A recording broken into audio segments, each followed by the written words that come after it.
Now let's look at 6 important areas of literacy.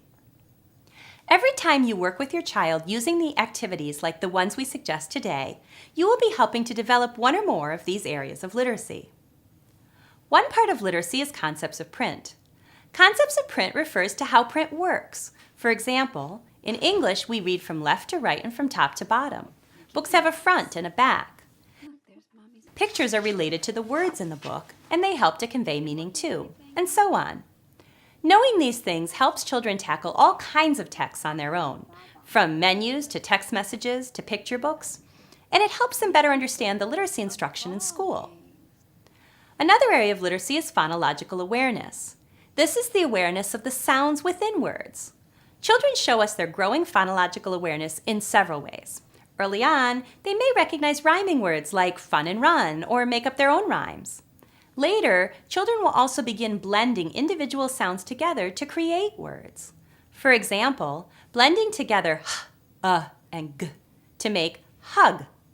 In time, they will begin to separate sounds in a word. For example, being able to recognize that cheek has 3 sounds in it, ch, e, and k. These abilities are very important to learning to read and spell words.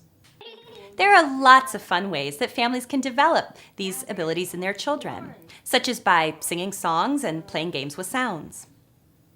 Oral language is an area of literacy that you've been working on since the day your child was born. Remember how you encouraged your child to talk and then at times later on questioned whether that was such a great idea after all? Think about the ways that you have talked with your child, encouraged his or her stories, asked him or her questions, and discussed his or her day. What you might not have realized is that through this, you are helping your child become a reader and writer. A 4th part of literacy is knowledge of letters and sounds. Children who begin kindergarten with great letter sound knowledge tend to be more successful in reading and writing. In English, we have 26 letters that have to represent about 44 sounds.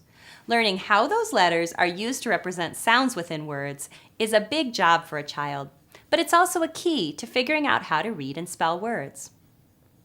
A 5th area, comprehension, is the ultimate purpose of reading. It is the ability to make sense of what is read or spoken. When children learn to understand more complex stories and information, it makes reading worthwhile and rewarding. You are developing your child's comprehension when you read to your child, when you discuss stories and information, when you ask your child questions, listen to your child's stories, and so on. Writing is one of the ultimate goals of literacy development. You can do so much now to help put your child on a road to writing. Encouraging your child to capture his or her ideas through drawing and writing will help him or her develop as a reader, a writer, and a thinker. You can help your child go through many stages of writing development, from drawing and making writing-like scribbles, to forming letters, to eventually representing sounds in words. Let's talk a little more about how children learn concepts of print, the first area of literacy on our list. Probably the most important thing you can do to help your child develop concepts of print is to run your finger under the words as you read. This shows the child that it is the print that you are reading, and that you are reading in a left to right, top to bottom direction, and so on.